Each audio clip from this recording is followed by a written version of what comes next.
কোনোভাবেই ভারতকে যখন শান্ত করা যাচ্ছে না, তখন জাতিসংঘের দ্বারস্থ হওয়ার কথা জানিয়েছে পাকিস্তান।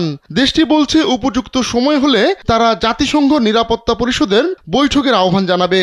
সম্প্রতি ভারত শাসিত কাশ্মীরে সন্ত্রাসী হামলার পর নয়াদিল্লি ইসলামাবাদের মধ্যে বাড়তে থাকা উত্তেজনার পরিপ্রেক্ষিতে এ কথা জানালো শাহবাজ শরীফের দেশ।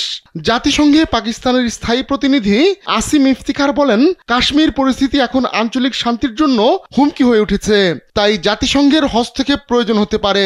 তিনি জানান, পাকিস্তান পরিস্থিতি নিবিড়ভাবে পর্যবেক্ষণ করছে এবং আলোচনার পথ খোলা রেখেছে।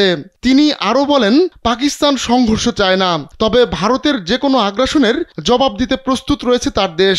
স্যান্ডেলিনা সো, রূপচর্চায় আভিজাত্য। সিন্ধু নদীর পানি বন্টন চুক্তি স্থগিতের ভারতীয় সিদ্ধান্তকে তিনি যুদ্ধ ঘোষণার শামিল বলেও উল্লেখ করেছেন। এদিকে পাকিস্তান জাতিসংঘ মহাসচিবের মধ্যস্থতার প্রস্তাবকে স্বাগত জানালেও ভারত এখনো কোনো সাড়া দেয়নি।